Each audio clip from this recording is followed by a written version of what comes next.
Hi, I'm Andy from Cut It Out Media. Thanks for coming back for episode 3 of this 5-part series on how to produce better photo and video for your business. In this episode, we talked to John about what post-production means to him.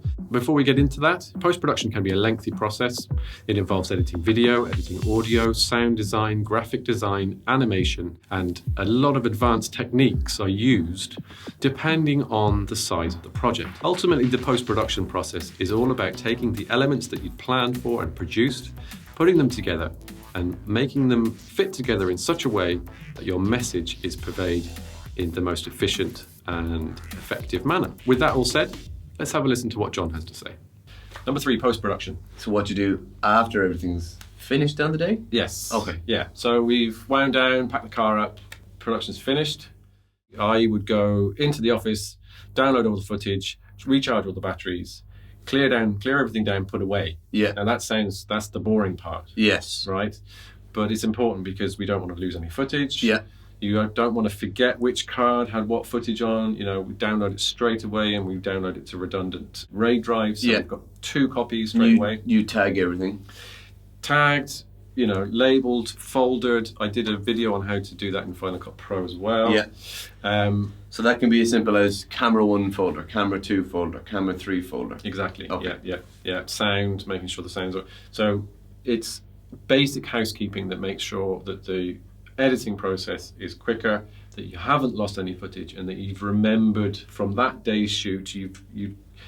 It's literally the first thing I do when I edit. And if you're not necessarily computer savvy, a pen and paper will do the same job, right? Where you go, okay, camera 1 we shot from the left hand side, and you can remember camera 2 we shot in the middle, camera 3, so that if you're watching it back and deciding whether you want the shot from the side, and you go, oh yeah, that was on camera 1, and you go to, so you're quite tech savvy, you're obviously professional in the way you label things, but for a small content creator like me, it's maybe pen and paper or simplified where you go, okay, because it could be just 1 camera, it could be 2 cameras. Yeah.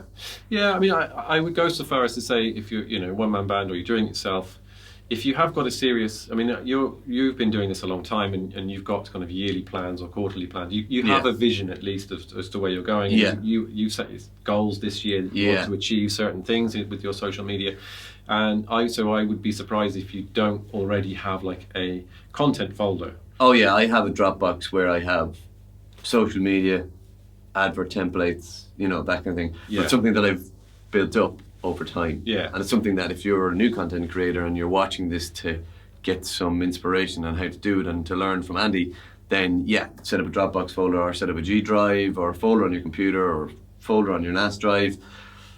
Social media, content creation, video, picture, sound, and you can break it down. It can become a little bit laborious when I'm working on the fly and I'm going into one folder and into another folder and then download that image and then edit that image on an app, and then that's where your favorites come in. But if it's on an app, there are challenges. So, but it's doable. Yeah. And I know there are business owners out there who they don't have a folder set up for all their social media content. No. They will have some on their phone, on Google Photos. Yeah. They'll have some on a hard drive somewhere, some on one laptop, some on another laptop. Yeah.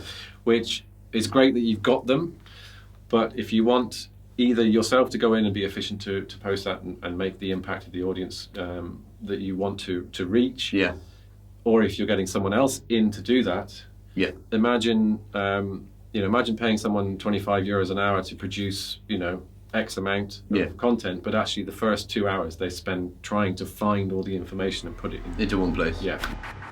Thanks for tuning in. Next week we will be looking at publishing. That's to say, when you've planned your shoot, you've produced the video, you've edited the video, then where do you want to release it? Are you going to release it on YouTube, on Vimeo, on Facebook, on Instagram, Snapchat? Maybe you're going to produce it for all of those. So I'll see you on the next episode. Bye.